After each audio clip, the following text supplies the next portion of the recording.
Hello, everyone. Welcome to Being Patient Perspectives. I'm Deborah Kahn, founder of Being Patient.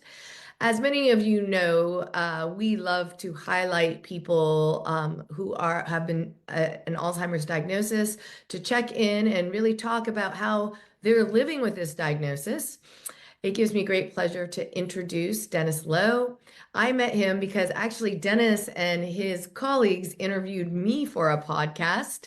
So we thought we'd swap things around this time, and it's our time to really interview him. So Denis, I'm so happy to have you. Thank you so much for joining us. I'm happy to be here. Okay, so let's start. Your profession, you were an interior designer for like really large, it sounds like large scale projects. Tell me a little bit about what you used to do. Well, I was a residential and commercial interior designer. So I would sit down with clients. Uh,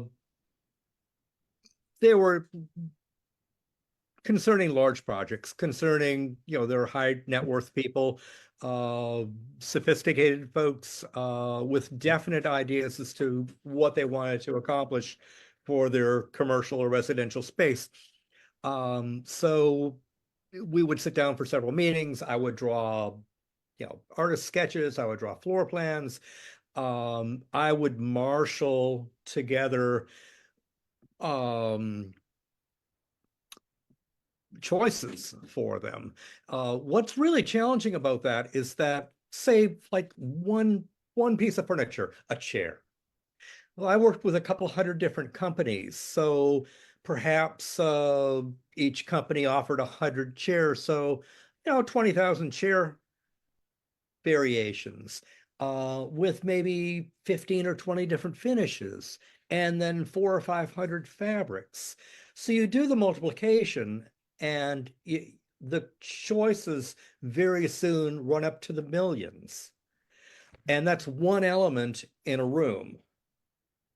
So you're looking at flooring and colors and rugs and art. And there's just a mind-boggling number of choices that you've got to somehow rationally present to a client, so they're not overwhelmed.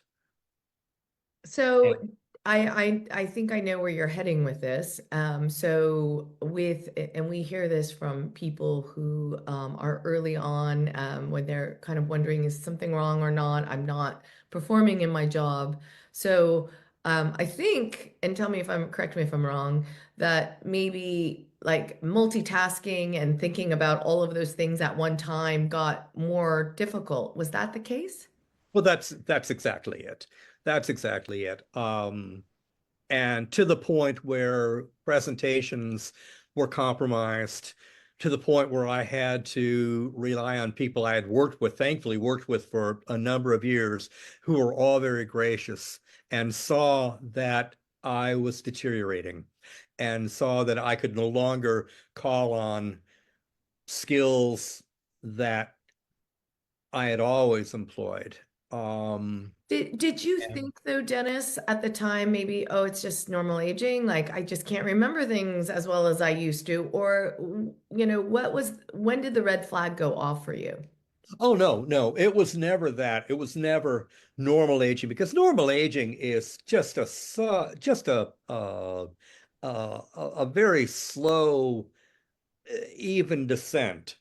There was nothing slow about this. I mean, it just 3 years ago, over just the course of a very few months, I began experiencing some really significant problems. And so it was very noticeable to me. Um, and I know one of the next questions is, how did I present this to my physician? Yeah, well, Uh, I do want to get to that, but I also want to okay, I want to ask you a little bit more about this because sure. I actually find this fascinating in the answers that we get from people when we ask. So when you felt like you couldn't like I can imagine as an interior designer, there's just so much you have to keep track of and put together, right? So I can understand why, like, if you're facing mild cognitive impairment or anything, why that becomes more and more difficult. But, and this was maybe, I think you got a diagnosis around 2022, is that correct? Right? Yes. So, so I'm wondering, like, before we get into how you were diagnosed, were there any signs maybe prior to that, maybe 5, 10 years, where you think, oh, this might have been related? I've never had a stellar memory. Uh, yeah, that's throughout life. I've never had a really great memory, but no, there weren't any warning signs prior to that period, and that was really early 2023, Mhm. late 2022, early 2023, that really began to uh, e- express. So when you describe it, it makes me feel like in your case, at least, it felt like a pretty rapid decline. It wasn't Yeah. something that was gradual or lingering. I mean, how would you describe that? Did it just like when did you first think, oh my gosh, something's really wrong? Like there's wh- Well, it wasn't just memory. And that's the thing with Alzheimer's, and that's the popular misconception. It's not all about memory. I experienced a pretty radical personality change. I went from somebody who was hyper focused and very good at what I did, but not a very pleasant person to be around, to someone who was lovely, so someone who was we usually hear the really, reverse. really, yeah, someone who was really pleasant. And again, yeah, that kind of goes against the grain of what you normally hear with Alzheimer's stories, dementia stories, is that I turned into an ogre. No, I turned into somebody who was really sweet. So were And your colleagues like, what's wrong with you? You're being so nice. Like, right.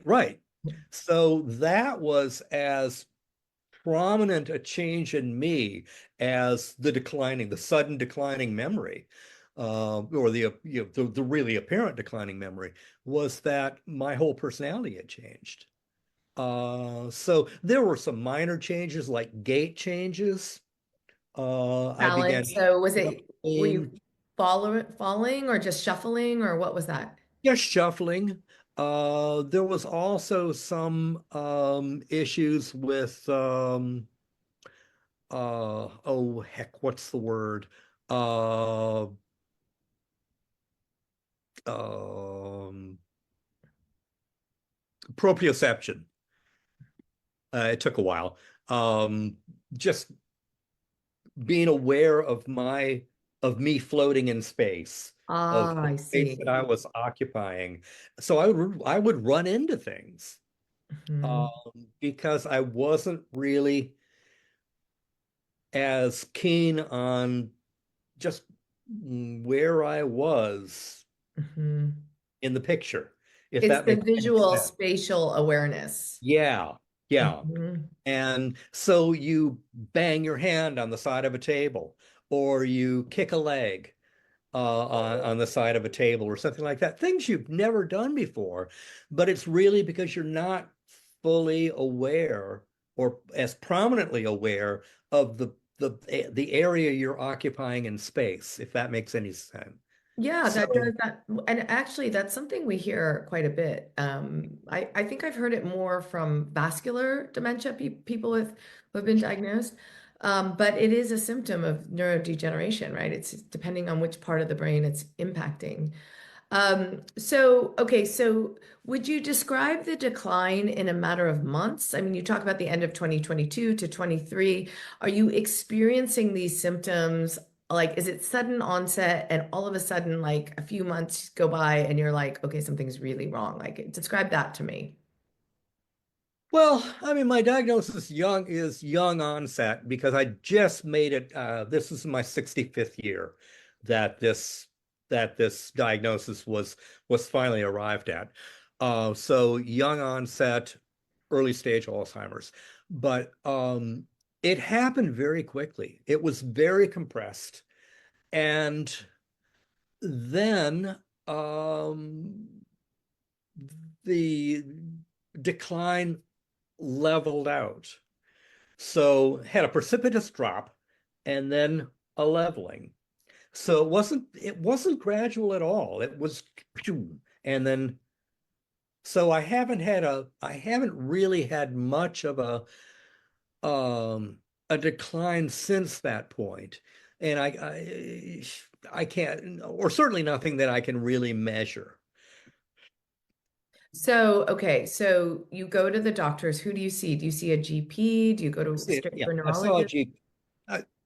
I see a GP who I've seen for 20 years. And this was over a 3-year period. So 3 consecutive annual physicals. And the first, something's not right here. Is this Um, cognitive? Are you getting cognitive tests or what are you getting in terms no, of? this was just in the 11 and a half minutes that your insurance company allows you with your physician. Yeah. So I've got a bum knee, a sore ankle, and yeah, oh, by the way, I can't remember things and Mhm. I can't read content anymore. I can't read, my educations in philosophy and intellectual history. I can't read the stuff that I used to read with some ease. Um, well, that's just normal aging. See you Mhm. next year. Next year comes around. Remember last year? Yeah, well, it's continuing. And it's a bit more pronounced. And I have more examples of this. It's just normal aging. Year 3. Okay, something's got to be done. I'm going to take it upon myself to contact Alzheimer's Tennessee and see a neurologist because something ain't right here. And finally, my GP said, let's get you to a specialist.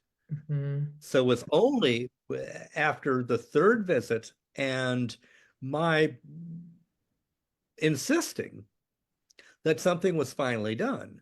And the neurologist, the first assessment or the first diagnosis was MCI, mild cognitive impairment, in all probability due to Alzheimer's disease. Mhm. Then I had my lumbar puncture and amyloid plaque was detected in my CSF. So the diagnosis was more certain. That in addition to the cognitive behavior, um, you know, So you said lending. you're in Tennessee. Are you near a big hospital? Like, are you in a city? Where are you in Tennessee? Yeah, I'm in Knoxville. You're in Knoxville. Okay. So you have access to big, like, I mean, getting I'm a, in Knoxville, so it's a major population center. yeah, I mean, getting a spinal tap is quite, I mean, most people don't, that's usually not the first thing you get, right? So I was just surprised to hear that they gave you a spinal tap, CSF. Yeah, yeah. Um, I was insistent, You and wanted to know. my insurer approved it, and so they spun the wheel. And guess what? I'm demented. So 3 years went by though for Yeah. of you saying something's wrong, and your GP's like, no, it's not. Yeah, I think something's really wrong. No, it's not. And third time, right? And that's really the danger with when you have a significant cognitive reserve, when you're fairly high functioning. That's the danger. Because yeah, any word that you care to name, I can tell you half a dozen synonyms, or I could tell you half a dozen synonyms. Well, Mhm. that's gone now. But there are remnants of the vocabulary still remain, and that. So on a good day, to all appearances, I look fairly normal. Mhm. Okay? But I know for me that's not normal. Right. You know what your norm is, and it's Yeah, not normal. yeah. So Anna Marie is asking, she said, do you know what stage you're in right now? Which is a great question because a lot of people don't, right? Well, yeah, on a 3-stage model, early, mid, and late stage Alzheimer's. I'm in early stage Alzheimer's. So young onset, early stage Alzheimer's. Mhm. What did the neurologist say when you had plaque confirmation? Were you offered like the possibility of entering a trial? Were you entertaining any medications? Tell us what happened next. I've been in a trial now for a couple of years. Which one is it? Semaglutide. Oh, okay. Okay. Did you And have diabetes? Were you a diabetic? yes, yeah, Okay. I'm diabetic as well. Mhm. But no, this was through Novo Nordisk Mhm. and was as a Alzheimer's treatment. right Yeah. an Alzheimer's Yeah, treatment. Novo Nordisk for our audience. So Novo Nordisk is the drug company who they're taking a semaglutide that already exists, but they're launching a trial and applying it to Alzheimer's disease to see whether or not, because semaglutides are diabetes originally used for diabetes. You know them now for more like weight loss, right? You see a lot of people who've lost a lot of weight on them, but Ozempic. Ozempic, exactly. But so those drugs are now looking, they're in trials, which Dennis was in, which is great. I hadn't realized you were in that specific one, to look at whether or not semaglutides can slow down the progression through basically those drugs, they moderate your glucose metabolism, right? And um, so interesting. So are you still in that study or are I you? am still in the study, Okay. but I'm um I'm not receiving I'm receiving the placebo. Oh, interesting. So were you ever on a semaglutide before this study or no? You weren't taking. No, no. Okay. So and I'm receiving the placebo. So I How do you haven't know that though, if had you're still in the study? well it would there has been no there have been no side effects. Mhm. Nothing normally associated with being on semaglutide um, has registered with me, and there's been no improvement. There's been no change in my So in that is that your own interpretation? You think it's you're my on, own interpretation. right. Yeah, They didn't yeah. say, no one's told you you're on the placebo, but that, No, no, no, no right, one's told me. right. Um, and then we're going to get into drugs and a little later, and I'll tell you about what I am taking. Yeah, And actually, Anna Maria is asking again, have you tried menmatine? Like, which are you on yes, of those? yes, Okay. And tell and us, it has made an amazing difference interesting. day and night. Okay, so tell us exactly first what are you taking right now? Uh, 15 pills a day. Um, 15? I mean, yeah. there must be vitamins in there, right? Well, Like, yeah, three vitamins, but mainly for diabetes. Um, but most centrally to my cognitive impairment is memantine mm. and or memantine, and it has made a huge difference.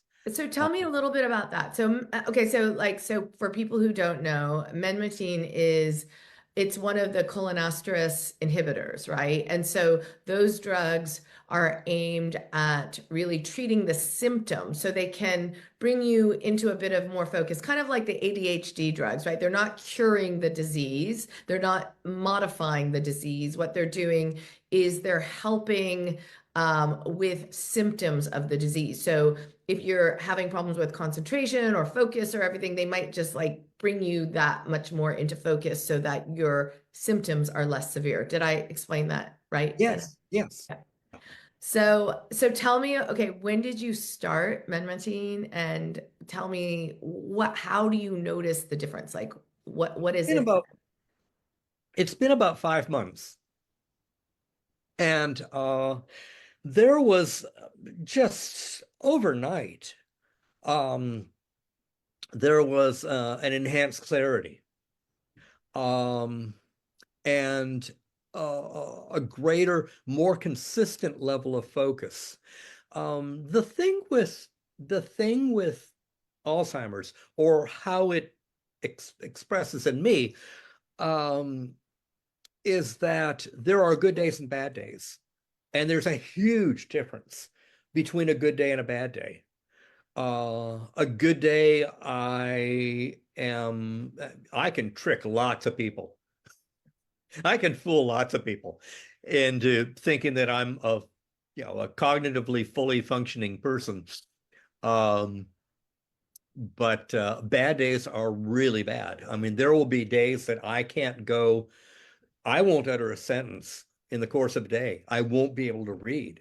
I'll walk into closets often. Um, Because you forget the door, that's the door because to I the forget, closet. I've lived in this house for 22 years. I know where the rooms are. My wife and I designed the house, so I know where the rooms are. And invariably, I'm walking into closets because I mistakenly walk in the wrong door. That's a bad day. So, good days I can read philosophy. So there's such a huge distinction between good and bad days. The memantine has really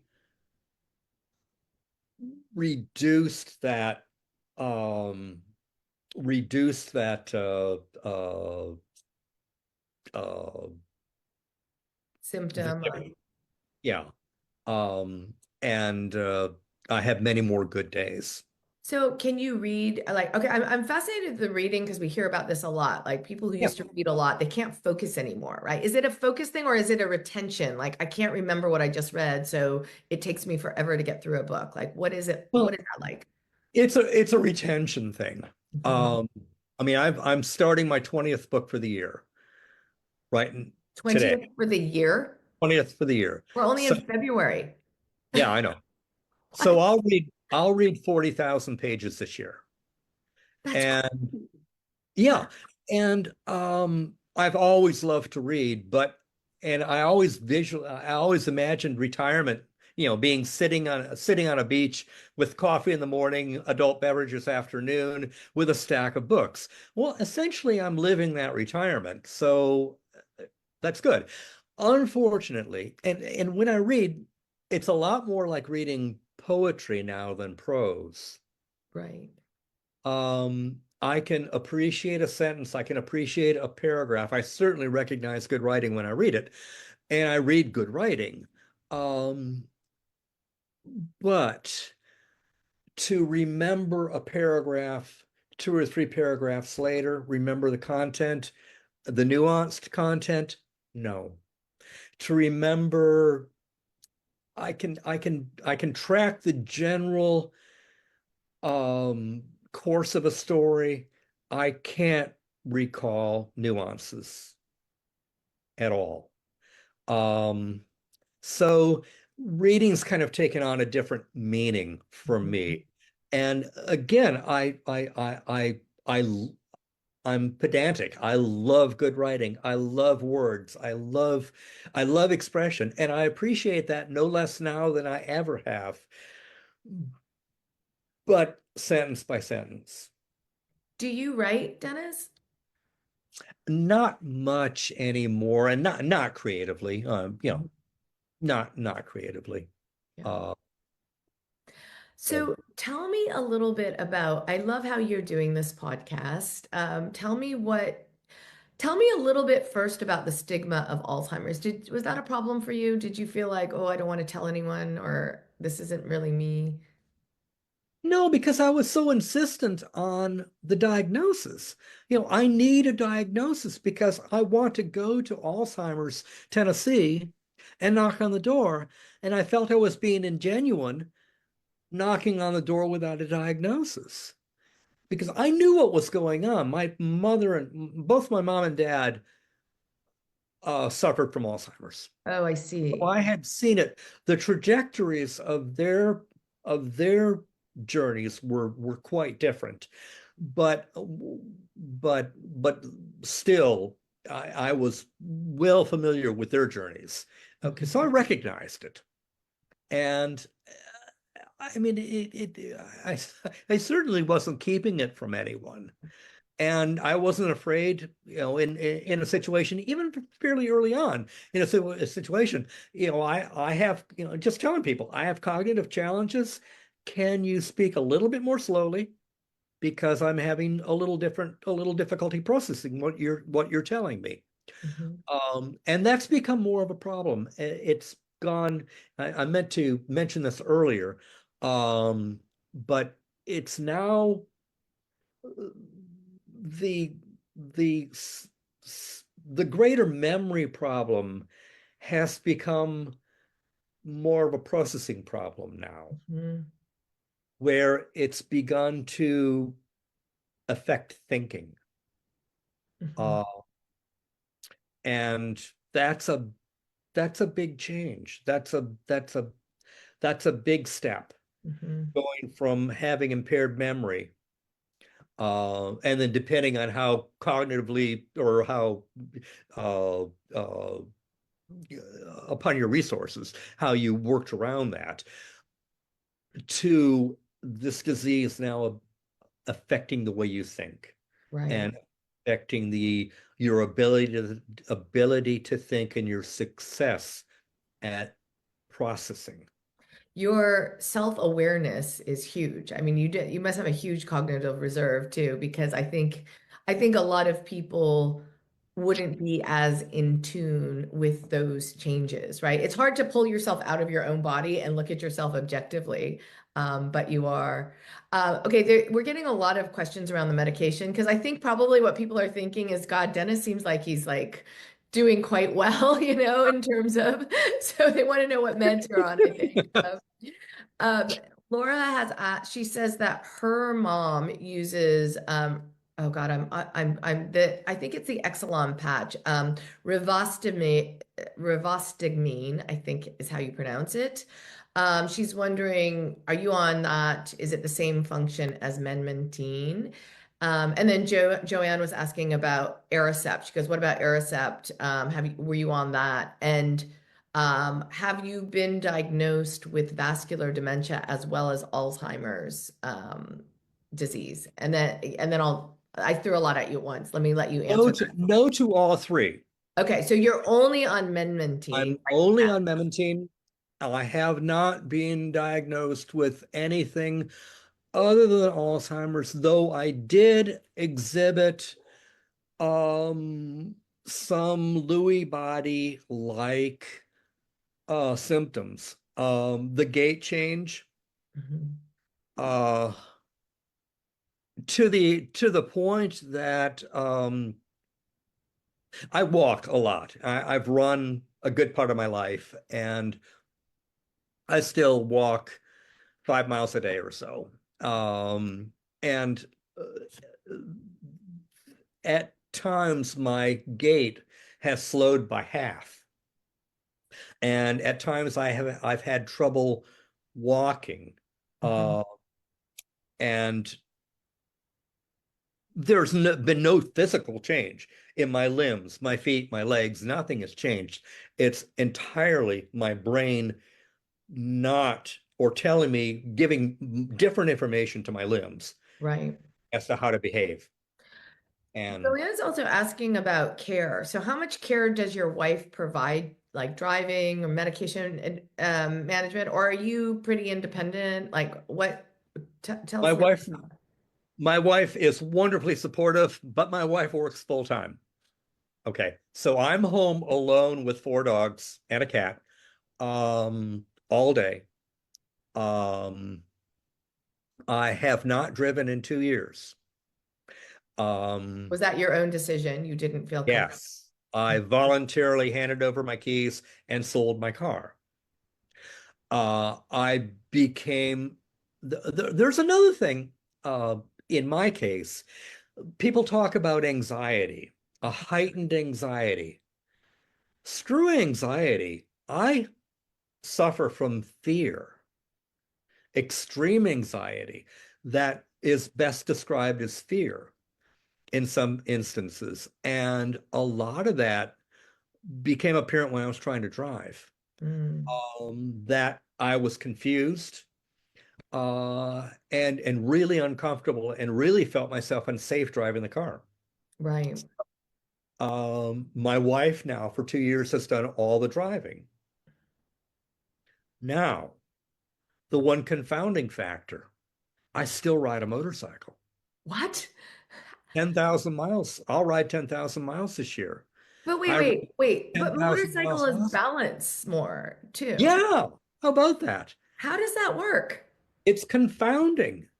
And that's just another example of how Alzheimer's is not is it's there are more exceptions than anything. And everyone's journey is different. So I'm perfectly comfortable. I've ridden a motorcycle all my life, and I've never been a safer or a faster or safer or more competent rider than I am right now. That is so interesting. So, um, but it's a different sensory experience because you've got a limited um what do you call range of vision. Hmm. Um, and it from on a sensory level, it's quite a lot simpler than being exposed to everything that's coming at you through the windows of a car. That would make, okay, so I had this conversation with Tipa Snow, who is, she's a caregiver extraordinaire. Yeah. Like Uh-huh. and I asked her, because there was a time when I would put my mom in the car and it would be like I was driving 25 miles down the road and my mom would start screaming like we were about to have a head-on collision. Like, and it drove me nuts because it was just like normal driving. And my mom was like, slow down, stop, stop, stop. And then Tipa explained it to me. And now that you're talking about this, it makes so much sense. She said, Deborah, put your hands like this. She goes, you know, when you start with Alzheimer's in particular, with dementia, you start to lose that perception, your peripheral perception. The So full things perception. are intensified coming at you. And so they're multiplied by 10. And so I could see like with a helmet on and a motorcycle, you're looking at things in a more structured way than a car where things are happening on the side of you and it's kind of like intensified by 10, right? And so that actually makes a lot of sense to me from what I've learned. I mean, not through Right. personal experience. So when you sit back and think about it, it's understandable. But Yeah. on first glance, excuse me, on first glance, it's just wildly inconsistent. Yeah. So Oh, tell me a little bit about your outlook today and going forward. I mean, I think you're probably staying busy. It seems like you have a nice life of like motorcycle riding and reading, and motorcycle reading, walking, and motorcycle riding. that Yeah, sounds amazing. living in Tennessee, living in East Tennessee. So we're close to the Smokies and surrounded by trees, and yeah, life's good. Um, the quality of life, I've never had a better quality of life than I do now. And I think that's an important message for folks, particularly folks who are pre-diagnosis but knowing something is wrong, or folks worse who have just gotten their diagnosis and they're sitting in their lazy boy and they're wondering, what do I do? You know, So wait, tell me a little bit about that though. I've never heard it expressed that way, and I love that. It sounds like you're very fulfilled in your life. You're not sitting at home going, "Oh, I have this terrible brain disease." yeah, probably, certainly for anybody I would meet for the first time, newly diagnosed, say, and you know, I would tell them, do all you can to avoid depression. Mhm. Depression is the worst enemy, far worse than the disease, because you can work around the disease.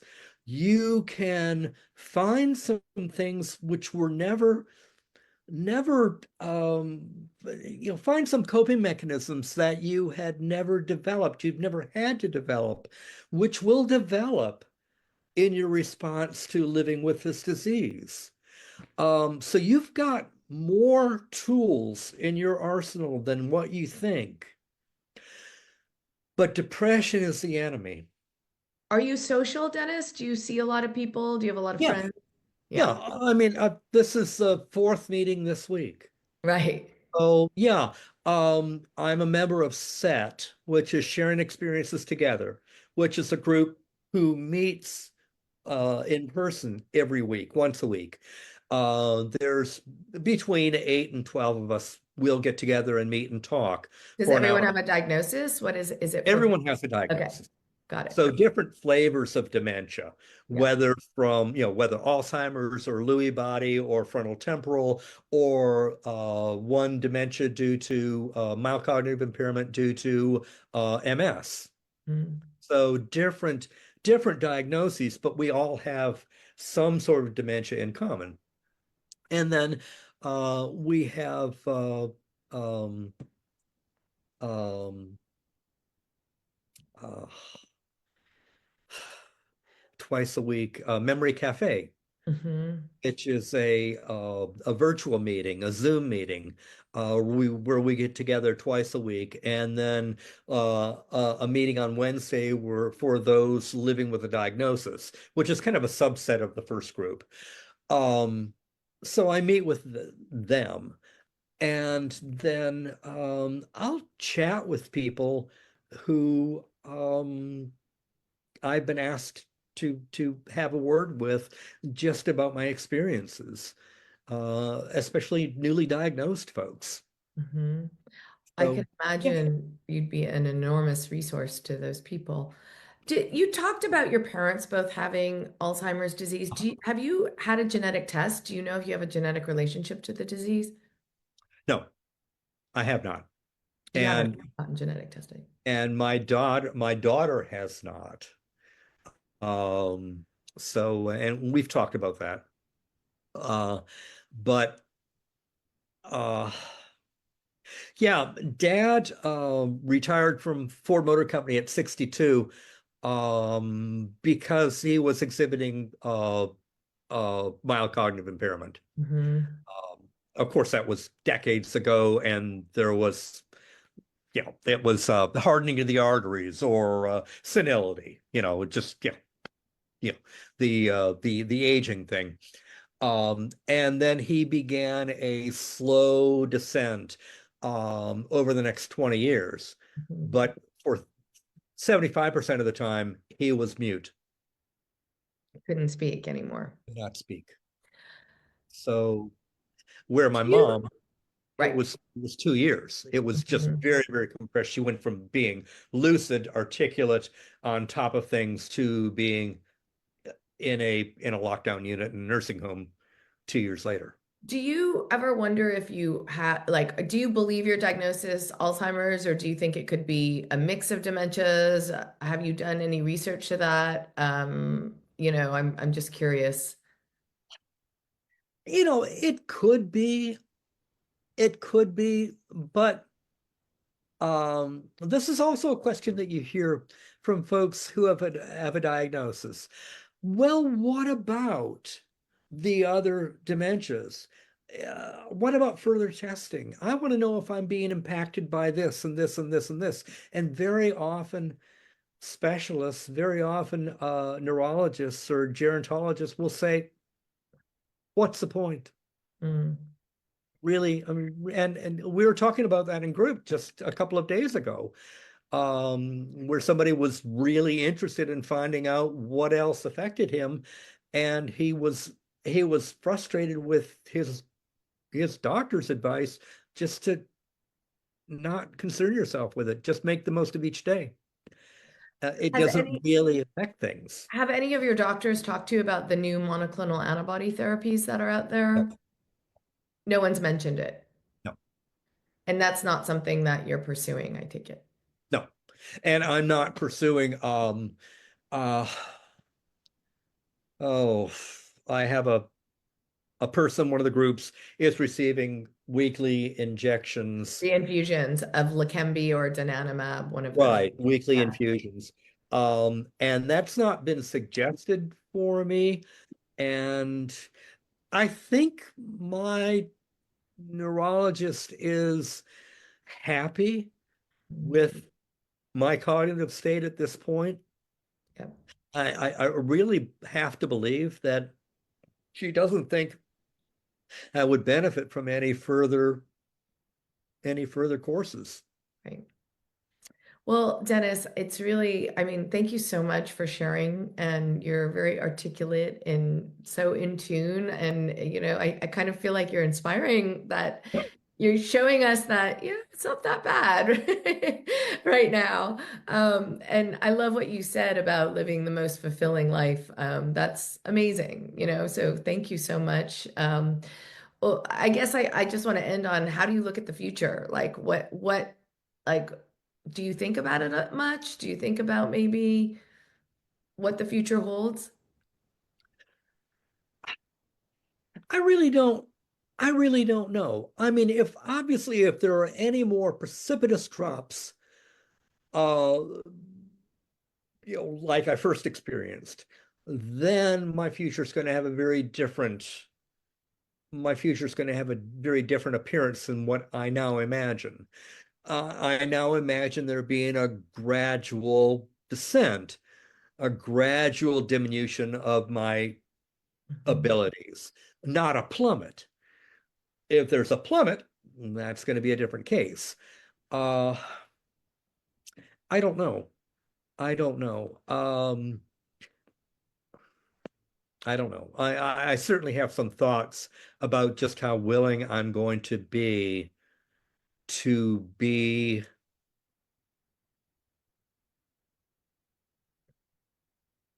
um, around for my middle and late stage Alzheimer's experience. Mhm.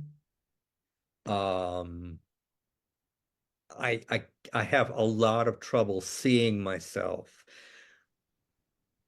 projecting and seeing myself in a nursing home, not knowing whose bed I'm in, whose room I'm in.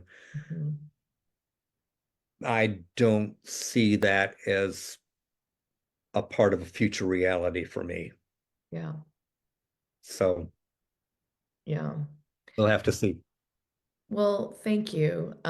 Really, I've learned a lot actually, and I'm inspired by you. Motorcycles, reading, everything. I mean, I feel like I have a lot of reading to catch up, honestly. That's what retirement's for. Yeah, my God, amazing. I can barely do my one book a month for my book club. But thank you for sharing your story. And, we're really, we had great questions and attendance on this one. It's so helpful to hear that first person perspective. So come back Thank anytime. you so very, very much. Thank If you. you missed any of this interview, and we're going to be interviewing Dennis's colleagues on his podcast. How often does your podcast go out? Is it Once every couple weeks. once every couple weeks? Okay. Yeah, I mean, there was a slowdown over the holidays, Yeah, but understand. once every couple weeks, we do 10 episodes per season. So we've Okay. completed our first and second seasons. We've got a couple more in the bin right now that we finished. We just taped one yesterday. And I should tell everyone it's called Living Our Best with Memory Loss. Right. We can link It's to it as well. thingoutbest.org. Yeah, it's an awesome podcast. And three out of four of the hosts have a dementia diagnosis, right? Right, right. Which is And what's amazing. great is that it's hosted by River Media, which has been, River Media and Lori Stryer have been working with HGTV and working with a whole number of cable channels for 20 years, producing episodes, producing content. So they are so polished at what they do, and it's such a comfortable environment for us struggling to It's to amazing. Hi, I Barbara. loved being, they graciously invited me as a guest and I loved it. I thought it was great. It was amazing. So thank you for doing that as well. We'll post a link, of course, to River Media and the podcast. But thanks, Dennis. It's great to see you. Wishing You. you all the best and keep Bye-bye. in touch. Take care. All right. Bye-bye. And so again, if any of you missed any of this, it's going to be on beingpatient.com. Don't forget to sign up for our newsletter. That's when we tell you about interviews like Dennis's. Thanks everyone for watching, and we will see you next time. Bye.